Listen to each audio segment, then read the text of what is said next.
most important luggage item you have to choose for travel is your personal item bag. But with so many options, how do you decide which one? Today, we're going to go over the pros and cons of different styles of personal item bags, from airline regulations to the comfort and convenience of each. And hopefully, by the end of this video, you'll know exactly what kind of bag you need for your next trip.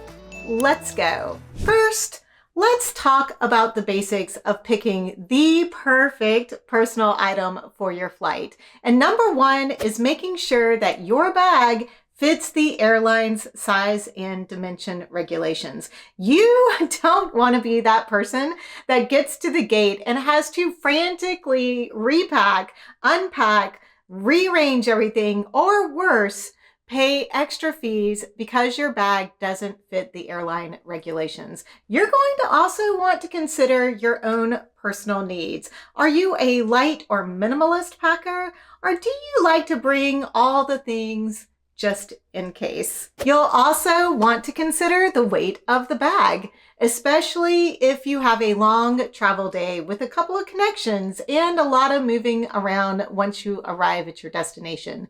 You don't want to be lugging around a bag that feels like it is filled with bricks.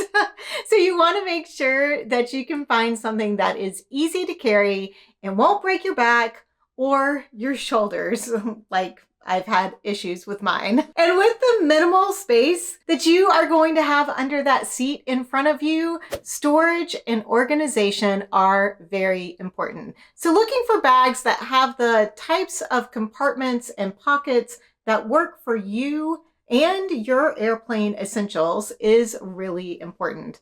For some of you, that may mean a lot of different pockets, and for others, it can mean no pockets at all. We all have our own unique organization styles. No judgment here. Another thing to consider is the overall comfort of carrying the personal item bag. Is it more comfortable for you to have a bag that can distribute the weight across the torso like a backpack?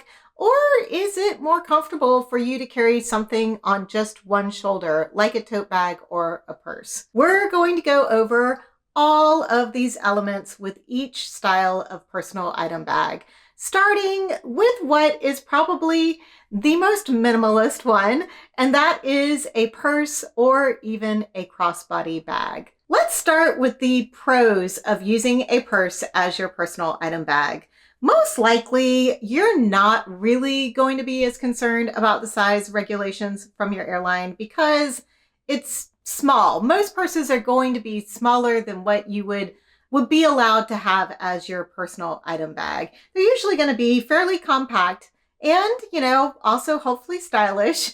And it's going to be super easy to access your airplane essentials. Most likely, it's going to be lightweight and easy to carry, especially if you use a crossbody bag like I am showing here. The cons, of course, are going to be that you have extremely limited space when you use your purse as a personal item. You will definitely have to edit down what you want to bring with you as your airplane essentials. And it's obviously not a suitable choice for carrying larger items like a laptop or an iPad if those are something that you need to have or want to have on the plane to use while you are in flight. The purse is the perfect personal item for you if you are a traveler who has very minimal needs during your flight. In fact, I thought I would show you what I would be able to fit in my crossbody bag if I were to use it as a personal item, assuming everything else I need for my trip has been packed in a suitcase. You guys have seen this crossbody sling bag, fanny pack, whatever you want to call it, multiple times in many videos.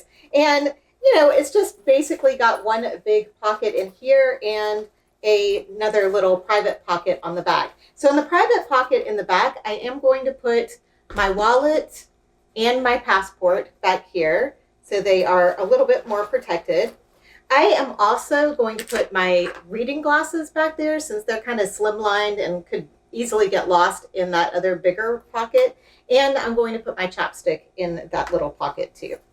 And then everything else is going to go in this big open pocket here, including the most important thing for me on the plane, which is my Kindle.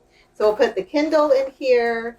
We are going to put my portable charger in here. And this is one that has both the two cables, the USB-C cable and the lightning cable for charging my phone, but also charging my headphones, which is the next thing I'm going to throw in there. I don't typically use my headphones when I'm on the plane, but just in case I decide that between my headphones and my eye mask that I might want to listen to a meditation to help me fall asleep or something, it would be nice to have them along. So I'm bringing those. I'm going to stick those in this big pocket up here too. My little pill holder. Actually, I'm going to put the pill holder back here in the smaller pocket since, again, it's a little slimline and it might be harder to find in flight.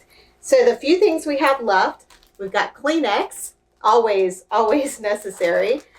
I've got my little baggie of wipes so that I can wipe down everything around me on the seat when I get on the plane. And I have a little snack bar, just in case I get hungry and I don't want to pay the ridiculous amount of money for a snack on the plane.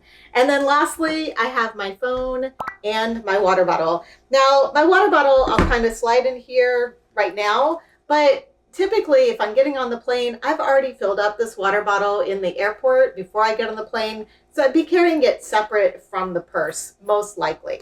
But we'll slide that in there just so you can see that it all fits. And then my phone, lastly. Again, I'm probably going to have my phone out and in my pocket so that I can show my boarding pass on my phone when I get ready to board the plane. But for this demonstration, I am going to show how that just fits right in that bucket. Now, it's not super organized, but it all fits in there. And if you're pulling it up on your lap to get everything out while you are on the plane, I mean, it's not going to be that hard to do. So yeah, there you go. It all fits.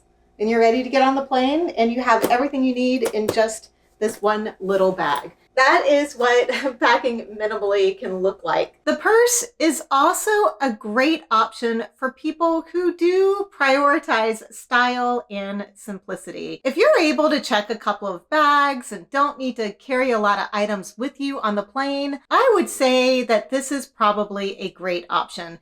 If you are a first class or business class traveler and you know you're going to be fed and entertained for the entire flight, and you have no need to bring any of your other suitcases or items with you on the plane, a purse could be all that you need. The next step up from the purse is the tote.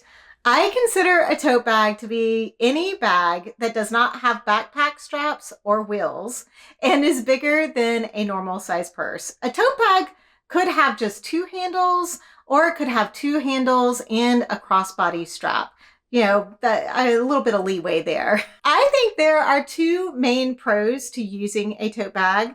The first is the ease of access to all of your items. Usually you have one big main compartment where all your items will be packed, and you can just open the bag up and easily look or feel for what you need. It is much easier to find things if I have a tote bag that does not have black or dark interior lining. The second pro is that generally your bags are going to be lighter because of the lack of extra pockets, zippers, and straps. And for the most part, tote bags are usually really streamlined and simple kind of bags. The first con to using a tote bag, I think, is pretty obvious.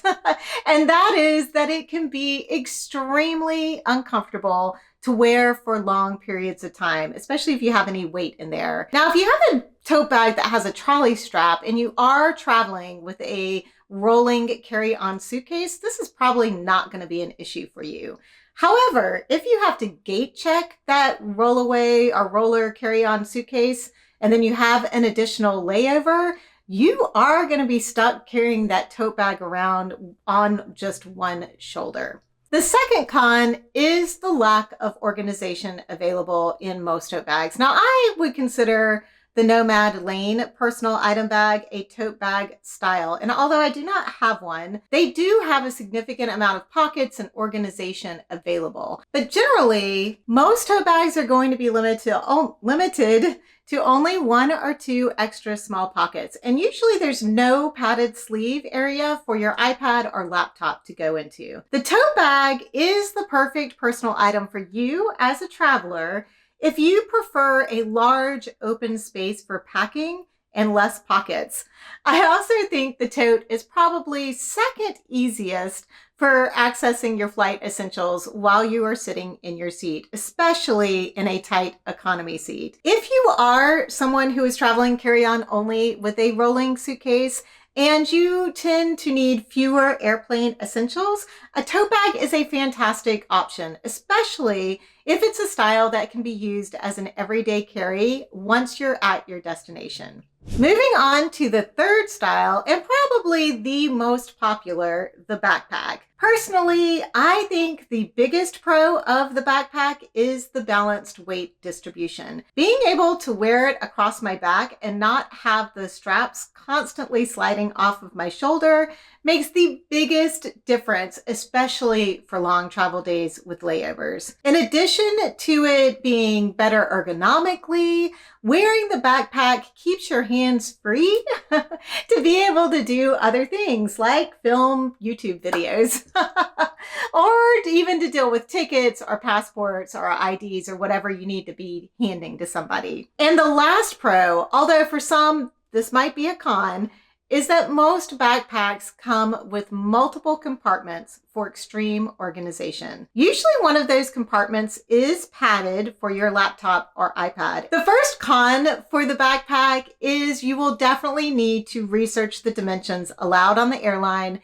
and the aircraft you are flying. Backpacks come in a huge assortment of sizes, and you are going to want to make sure that you are not trying to fly with something that is bigger than allowed. And the second con is that due to all of the extra pockets and storage areas in the backpack, once it is packed, it can become very bulky, which can make it challenging to wear and possibly get under the seat in front of you. I have definitely had to rearrange things to get a backpack under a seat before, and yeah, it can be a little challenging. The third con is it can be more challenging to pull things out during a flight from your backpack, especially in those narrow economy seats, or in my case, trying to remember which compartment I've put whatever I'm looking for into. Never can remember where things are.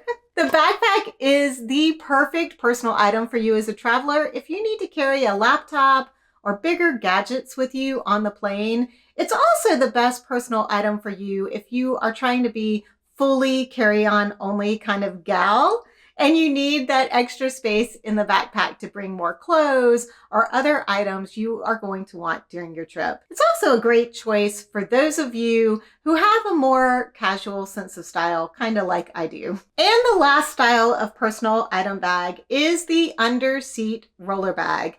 The obvious big pro for the Underseat roller bag is that you can roll it, not carry it. This is great if you have back issues or challenges with shoulder mobility, especially trying to get a backpack on and off, which is something I've struggled with. The Underseat roller bag is basically a shrunk down version of a soft-sided suitcase. It is easier to pack, and since you are not carrying it, you can pack heavier items in this style of personal item bag. And the structure of the bag will help protect items that are inside the suitcase better than the other 3 styles. However, like with the backpack, you will definitely need to check your airline's requirements, as the Underseat roller bag can be a little larger than many of the personal item size allowances.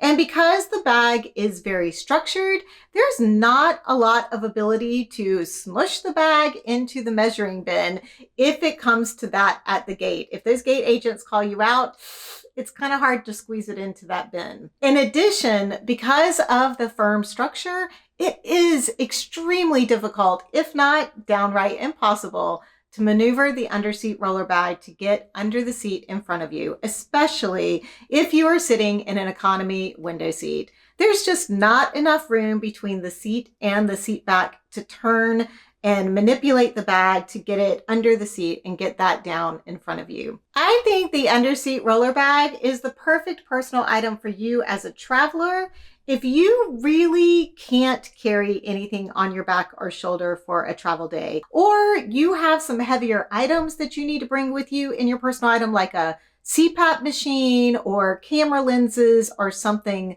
like that. In this video over here, I did a whole review on what it was like traveling with the underseat roller bag, so you can get a much more in-depth idea on if you should try one out. Thank you so much for watching. I hope you have safe and wonderful travels.